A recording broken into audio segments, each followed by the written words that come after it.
तो छात्रों आज हमें क्या शुरू करना था? हमें शुरू करना था मैन्युफैक्चरिंग प्रोसेस, जिसमें हमने क्या बनानी है? कंपनी बनानी है। सबसे पहला काम क्या है? हमने एक कंपनी बनाई, कंपनी को एक नाम दिया, उसका स्टेट प्रोवाइड करेंगे, उसकी कंट्री प्रोवाइड करेंगे, साथ ही बाकी डिटेल्स को एंटर कर देंगे।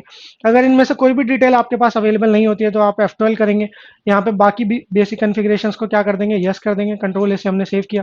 बाकी अगर उसके बाद अगर आपको पासवर्ड लगाना है तो पासवर्ड पे यस करिएगा। पासवर्ड लगाएंगे हम, इनिशियल डालेंगे, कंट्रोल ऐसे हमने सेव किया। यहाँ पे हमारी क्या हो जाएगी? कंपनी कंप्लीट हो जाएगी। बैकअप का प्रोसेस मैंने लास्ट क्लास में डिस्कस कर लिया था, तो मैं मान के चल रहा हूँ कि लास्ट क्लास आप देख के नहीं आए।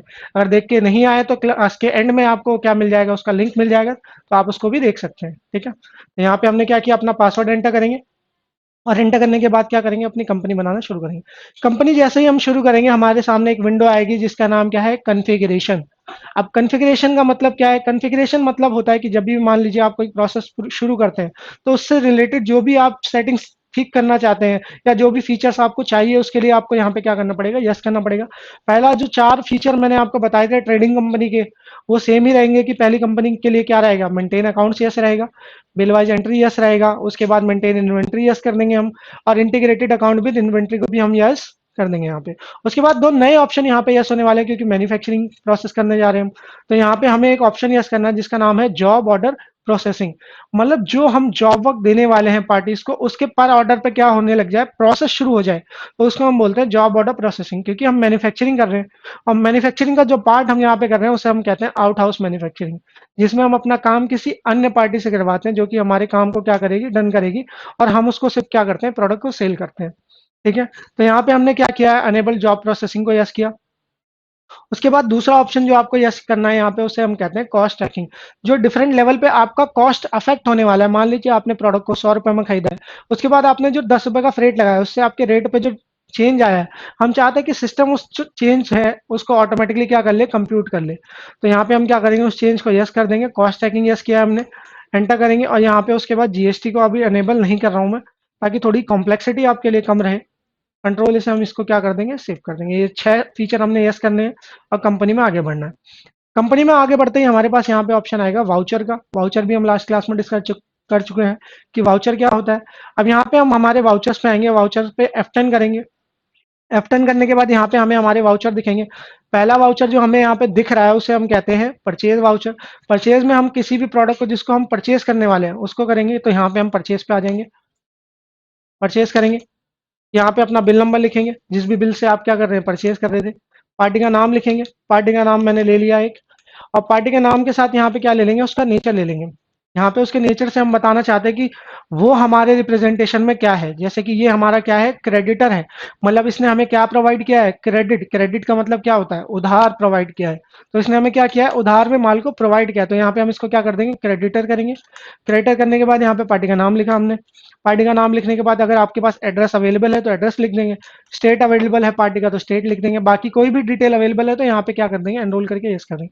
सेम कॉन्फ़िगरेशन यहाँ पे भी F12 करेंगे। अगर कोई भी फीचर आपका नहीं आ रहा होगा तो यहाँ पे जो बेसिक कॉन्फ़िगरेशन की मैंने विंडो दी है, आप इसको कॉपी करके भी क्या कर सकते हैं? सेम कॉन्फ़िगरेशन यस कर सकते हैं। ठीक है, ये कॉन्फ़िगरेशन होने के बाद हम आगे बढ़ेंगे। कंट्रोल से हम यहाँ पे क्या कर देंगे? सेव करेंगे। सेव करने के बाद हम आगे बढ़ेंगे। यहाँ पे आ जाएगा आपके रिसिपिएंट डिटेल। रिसिपिएंट डिटेल का मतलब होता है जब भी आपका माल ट्रांसपोर्ट के थ्रू आता है तो आप क्या करते हैं? उसकी डिस्पैच की भी डिटेल्स डालते हैं। अब ये जो डिस्पैच की डिटेल आएगी ये आपकी आएगी जिस ट्रांसपोर्टर के थ्रू आपका बिल आया है उसके बिल नंबर को यहाँ पे लिखेंगे। जैसे मान लीजिए मैंने एक ट्रांसपोर्ट के थ्रू इस माल को मंगवाया है, तो उस ट्रांसपोर्टर का बिल नंबर लिखूंगा मैं यहाँ पे। उसके बाद यहाँ पर डॉक्यूमेंटेशन हमारा नंबर आ जाएगा, जो बिल नंबर हमारा है उस बिल नंबर को मैं यहाँ पे लिख दूंगा। उसके बाद यहाँ पे आएगा डिस्पैच थ्रू, किस जगह से ये माल डिस्पैच हुआ है, मतलब जिससे हमने माल खरीदा है उसका गोडाउन कहाँ पे अवेलेबल था, उसके स्टेशन का नाम डालेंगे, और वहां से हम क्या करेंगे? Dispatch through. डेस्टिनेशन, डेस्टिनेशन का मतलब है जहाँ पे ये माल पहुंचा है, मतलब हमारे यहाँ पे अगर माल पहुंचा है तो डेस्टिनेशन हमारा प्लेस हो जाएगा। ठीक है, उसके बाद यहाँ पे डालेंगे आप एजेंट नेम या फिर कैरियज नेम। कैरियज नेम या एजेंट नेम का यहाँ पे मतलब है कि आप किस ट्रांसपोर्ट के थ्रू अपना माल भिजवा रहे हैं, तो उस ट्रांसपोर्ट का नाम डाल देंगे। जैसे इंडिया कार्गो, जो भी ट्रांसपोर्ट आपके सामने आती है उसका नाम डाल देंगे। ठीक है, उसके बाद यहाँ पे आता है आपका बिल बिल नंबर या फिर एलआर नंबर। एलआर नंबर मतलब होता है कि जब आप किसी ट्रांसपोर्ट के थ्रू माल बेचते हैं तो वहां पे एक ट्रांसपोर्टर व्यक्ति होता है जो कि आपके यहाँ से आपका माल लेके जाता है या फिर किसी और के यहाँ से उस माल को कम्युनिकेट करता है। तो ऐसे में क्या होता है? वो एक अलग से बिल बनाता है जिसका नाम हमने दिया है बिल्टी। जनरल लैंग्वेज में इस नाम को कहा जाता है बिल्टी। ये जो बिल्टी नंबर होता है इसको आपको यहाँ पे अपने बिल नंबर में लिखना होता है, ताकि मेंशन रहे कि जो व्यक्ति यहाँ पे माल लेके गया है उसका ट्रांजैक्शन नंबर क्या था। इन केस एनी डिस्प्यूट होता है तो आप क्या कर सकते हैं, इसको एज अ रिकॉर्ड भी रख सकते हैं। तो यहाँ पे हम क्या करेंगे, अपने एलआर का नंबर डालेंगे, अपने डेट डाल देंगे, और अगर मोबाइल नंबर या फिर अदर कोई डिटेल दे रखी है तो उसके लिए आप क्या करेंगे, F12 कर देंगे। यहाँ पे F12 करने के बाद आपकी जो भी कन्फिग्रेशन नहीं होगी उसको आप यस कर देंगे। उसके बाद यहाँ पे आपके सामने आता है कि अगर आपको जो ट्रांसपोर्ट हुआ है, अगर वो किसी भी मीडियम के थ्रू हुआ है तो उस मीडियम का यहाँ पे क्या डाल देंगे, नंबर डालेंगे। जैसे अगर रेलवे है तो रेलवे नंबर डाल देंगे यहाँ पे, आपकी जो ट्रेन रही होगी उस ट्रेन का नंबर डाल देंगे, ट्रक रहा होगा तो ट्रक का नंबर डाल देंगे, कार रही होगी तो कार का नंबर डाल देंगे। ऐसे ही आपको एंटर करके क्या कर देना, सेव कर देना, कंट्रोल ए करेंगे यहाँ पे। उसके बाद यहाँ पे हम क्या बनाएंगे, परचेज अकाउंट बनाएंगे। परचेज अकाउंट बनाया हमने। उसके बाद हम क्या करेंगे, आगे बढ़ेंगे और उसका नेचर चेंज कर देंगे, परचेज अकाउंट। जिस भी व्यक्ति से हम माल परचेज करते हैं वहां पे अंडर ग्रुप रहता है परचेज अकाउंट। एंटर कर दिया हमने, कंट्रोल ए से हमने सेव कर दिया इसको। सेव करने के बाद यहाँ पे हम बनाएंगे वो सारे रॉ मटेरियल जो कि हमें मैन्युफैक्चरिंग प्रोसेस के लिए यूज करने हैं। तो हम यहाँ पे एक एक करके आइटम क्रिएट करते हैं। मान लीजिए हम क्या बनाने जा रहे हैं, आज एक शर्ट बनाने जा रहे हैं। उस शर्ट के लिए जो भी प्रोडक्ट्स लगेंगे उस प्रोडक्ट को हम क्या करेंगे, ऐसा रॉ मटेरियल खरीदेंगे। तो यहाँ पे सबसे पहले मान लीजिए हमने क्या खरीदा है, क्लॉथ 01 खरीदा है। मान लीजिए हमें क्या करना है, क्लॉथ लेना है जिससे हम क्या बनाएंगे, प्रोडक्ट बनाएंगे अपना। तो क्लॉथ 01 यहाँ पे लिया। उसके बाद यहाँ पे प्राइमरी नेचर दिख रहा है। अब प्राइमरी जो वर्ड होता है वो एक जनरल सेंस के लिए यूज होता है। जब भी हमारे पास प्रोडक्ट का डिस्क्रिप्शन अवेलेबल नहीं होता तो हम बोल देते हैं यहाँ पे प्राइमरी डाल देंगे। बट क्योंकि यहाँ पे हमारे पास पता है हमें कि ये क्या है, एक रॉ मटेरियल है, तो हम क्या करेंगे, रॉ मटेरियल लिख देंगे इसको। तो ये जो रॉ मटेरियल है क्रिएट करेंगे और यहाँ पे क्या लिख देंगे, रॉ मटेरियल। ताकि जितने भी हमारे रॉ मटेरियल की कैटेगरी के प्रोडक्ट्स हैं वो सारे क्या दिखाएंगे, एक साथ दिखाएगा। कंट्रोल से हमने इसको सेव किया। सेव करने के बाद दोबारा से यहाँ पे क्या करेंगे, अपनी यूनिट क्रिएट करेंगे। यूनिट का मतलब जिस भी यूनिट में आपने सामान को खरीदा है, मतलब किस इकाई में खरीदा है, जैसे कि मीटर हो सकता है, लीटर हो सकता है, ग्राम हो सकता है, किलोग्राम हो सकता है। तो यहाँ पे जैसे कि प्रोडक्ट का क्या है, मीटर है यूनिट, तो मीटर लिख देंगे। उसके बाद यहाँ पे लिखेंगे उसके डेसिमल प्लेसेस। डेसिमल प्लेसेस का मतलब है पॉइंट के बाद आपको कितने जीरो चाहिए। तो यहाँ पे हमें पॉइंट के बाद मान लीजिए मीटर में 3 जीरो चाहिए, ताकि हम 3 लेवल तक उसको क्या कर सके, कंप्यूट कर सके। इसको यस करेंगे। नीचे एक ऑप्शन दिखेगा आपको कॉस्ट ट्रैकिंग, उसको भी यस कर देना, कंट्रोल से सेव कर देंगे। सेव करने के बाद यहाँ पे आपने अपनी क्या लिखी, क्वांटिटी लिखी। क्वांटिटी लिखने के बाद आपने यहाँ पे लिखा रेट। जिस भी रेट से आपने उस प्रोडक्ट को खरीदा है यहाँ पे आएंगे। उसके बाद नया दूसरा आइटम खरीदा। मान लीजिए इस प्रोडक्ट को लगाने में क्या लग रहा है, अस्तर लग रहा है, अस्तर लिखा हमने। इसको भी क्या डाल देंगे, हम रॉ मटेरियल की कैटेगरी में डालेंगे। अब जो अस्तर होता है वो भी किस में आता है, मीटर में ही आता है, तो मीटर डाल देंगे। और कॉस्ट चेकिंग को क्या करेंगे, हम यस करेंगे। यस करने के बाद आगे बढ़े। उसके बाद आगे बढ़ने के बाद यहाँ पे इसकी भी क्वांटिटी लिखेंगे। रेट लिखा हमने इसका। रेट लिखने के बाद आगे आए हमने यहाँ पे नया प्रोडक्ट बनाया। जैसे कि हमने यहाँ पे प्रोडक्ट बनाया बटन। अब जो बटन है वो भी हमारा क्या है, रॉ मटेरियल ही है। हम प्रोडक्ट शर्ट बनाने में बटन का यूज करने वाले। तो मैंने यहाँ पे रॉ मटेरियल ले लिया है और उसके बाद इसकी यूनिट चेंज कर लेंगे, क्योंकि बटन जो है वो मीटर में नहीं आता है, वो किस में आता है, पीसीस में आता है। तो यहाँ पे हम क्या ले लेंगे, पीसीस। डेसिमल प्लेसेस की रखेंगे 2। एंटर करेंगे। एंटर करने के बाद आगे बढ़े। यहाँ पे आपको लेना है कॉस्ट ट्रैकिंग, जिसको आप क्या कर देंगे, यस करेंगे। कंट्रोल से हम आगे बढ़ेंगे। उसके बाद क्वांटिटी और उसके बाद फिर रेट। रेट लेने के बाद मान लीजिए हमने इन 3 प्रोडक्ट को ले लिया है।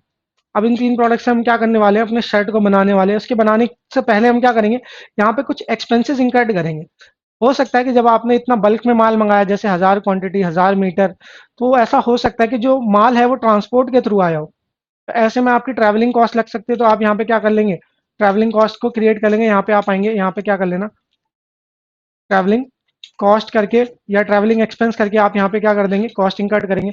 जो ट्रैवलिंग कॉस्ट होती है, जितनी भी कॉस्ट आपकी परचेज करते वक्त आती हैं, वो सारी कॉस्ट कितनी होती है, डायरेक्ट कॉस्ट होती है। यहाँ पे इसका अंडर ग्रुप डालेंगे हम, डायरेक्ट कॉस्ट। ये हमारी क्या है, डायरेक्ट कॉस्ट है या डायरेक्ट एक्सपेंस है।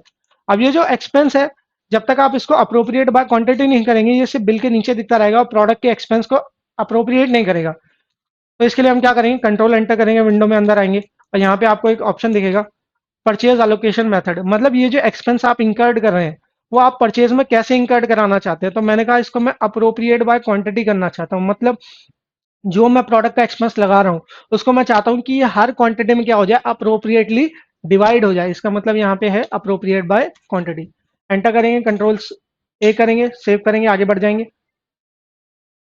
कंट्रोल ए किया। अगर आप ये नहीं करते तो आपका जो कॉस्ट है वो बिल में तो लग जाएगा, बट आपके जो रेट है उसको अफेक्ट नहीं करेगा। तो यहाँ पे मैंने क्या ले लिया, 12,500 रुपए के आराम से रेट ले लिया। दूसरी भी अगर आपको मान लीजिए कोई कॉस्ट लगानी है, मान लीजिए मुझे डिस्काउंट मिल भी सकता है, तो मैंने यहाँ पे क्या लिया, डिस्काउंट रिसीव ले लिया। डिस्काउंट रिसीव लिया, डिस्काउंट रिसीव जो है वो हमें क्या हो रही है, इनकम हो रही है। तो डिस्काउंट रिसीव क्या होता है, इनडायरेक्ट इनकम होती है हमारी, क्योंकि वो इनकम जो कि हमारे प्रोडक्ट का पार्ट होती है वो हमारी डायरेक्ट होती है, क्योंकि ये हमारे प्रोडक्ट को अफेक्ट नहीं कर रही है, तो इसलिए इसको हम क्या करते हैं, इनडायरेक्ट इनकम में करेंगे। इनडायरेक्ट इनकम ले लिया हमने यहाँ पे, इसको भी क्या कर देंगे, appropriate by quantity. Control enter किया, यहाँ पे आप आए और इसको क्या करेंगे आप, अप्रोप्रिएट बाय क्वांटिटी। एंटर किया, कंट्रोल ए से सेव करेंगे। सेव करने के बाद आप आगे आए।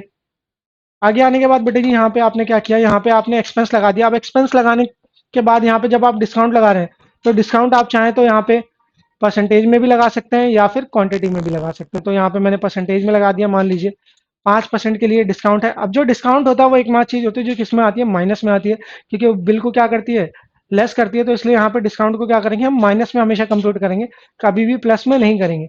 अब ऐसा करने के बाद कभी कभी हो सकता है कि ये जो मेरा रेट आया है और आपका रेट डिस्काउंट अलग आ सकता है। ऐसे में आप क्या करेंगे, F12 करेंगे। F12 करने के बाद ऑल फीचर को यस करना। यहाँ पे आपको लास्ट में एक ऑप्शन दिखेगा, टैक्स ऑन करंट सब टोटल, आप क्या करेंगे, इसको यस कर देंगे। अगर आप इसको यस नहीं करेंगे तो इससे होगा क्या, ये जो ऊपर आपका रेट आया है ये सिर्फ आइटम में डिस्काउंट उठाएगा, बट जो ट्रैवलिंग है उसमें डिस्काउंट नहीं उठाएगा, क्योंकि ये क्या कर रहा है, अभी प्रोडक्ट की कॉस्ट को सिर्फ अफेक्ट कर रहा है। बट हम चाहते हैं नीचे ये जो हमने ट्रैवलिंग कॉस्ट लगाई है उस पर भी डिस्काउंट कंप्यूट हो, तो इसके लिए हमने क्या किया है, F12 किया है। और इससे क्या होगा, जो टैक्स है वो करंट सब टोटल पे आएगा। टैक्स या जो भी चीज़ हम परसेंटेज में लगाते हैं वो सब टोटल पे उठाने के लिए हम F12 करते हैं। कंट्रोल ए से हमने क्या किया, सेव किया। यहाँ पे हमने अपने क्या कर लिया, परचेज कंप्लीट कर लिया।